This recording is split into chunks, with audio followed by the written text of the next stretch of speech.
हमारे प्रभु यीशु के नाम की महिमा हो। मेरी प्रार्थना है कि ईसाई जीवन के लिए प्रोत्साहन इस श्रृंखला के माध्यम से आप अपनी हर आवश्यकता के लिए परमेश्वर के वचन पर भरोसा करना सीखेंगे। मैं सौभाग्य में विश्वास नहीं करता, मैं एक अच्छे परमेश्वर में विश्वास करता हूँ। रूत की किताब में हम पढ़ते हैं कि कैसे नाओमी ने अपने जीवन में नुकसान और निराशाओं के कारण संघर्ष किया। अकाल के कारण उसे अपना घर छोड़कर दूसरे शहर जाना पड़ा। फिर उसने अपने पति, 2 बेटों, मित्रों, धन और आर्थिक सुरक्षा को खो दिया। जब आप उसकी कहानी पढ़ते हैं तो यह स्पष्ट हो जाता है कि एक अच्छा परमेश्वर एक दिव्य योजना बना रहा था।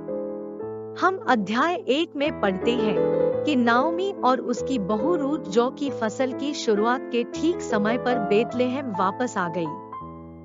क्या यह सौभाग्य था? नहीं। एक अच्छा परमेश्वर जो सही समय पर काम करता है। फसल उनकी भौतिक जरूरतों को पूरा करने के लिए परमेश्वर की योजना थी। रूत अध्याय 2 वचन 1 में हम पाते हैं कि नाओमी का बोअज नाम का एक धनी और प्रभावशाली रिश्तेदार था। क्या यह सौभाग्य था? नहीं। एक अच्छे परमेश्वर द्वारा पीढ़ियों की योजना थी। रूत अध्याय 2 वचन 12 हमें परमेश्वर की अच्छाई की याद दिलाता है।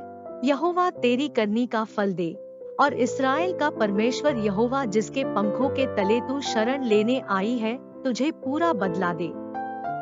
बोअज ने बाद में रूत से शादी की और उनका एक बेटा हुआ, जिससे नाओमी को एक नया दामाद और खुशी का एक अनमोल उपहार मिला। बोअज ने नाओमी की जमीन खरीद ली और उसकी आर्थिक स्थिति सुरक्षित कर दी। रूत को राजा दाऊद की परदादी बनकर उसकी वफादारी के लिए पुरस्कृत किया गया था। परमेश्वर ने रूत को अपने पुत्र यीशु मसीह की पूर्वज होने के लिए चुना। ये सभी परमेश्वर की ओर से दैवीय नियोजित उपहार थे, केवल सौभाग्य नहीं। पुनर्स्थापना और आशीष के उपहार उसके सही समय पर, उसकी सिद्ध योजनाओं के अनुसार। हमारे जीवन के लिए परमेश्वर की पुनर्स्थापना योजनाएं दिन ब दिन कार्य करती है।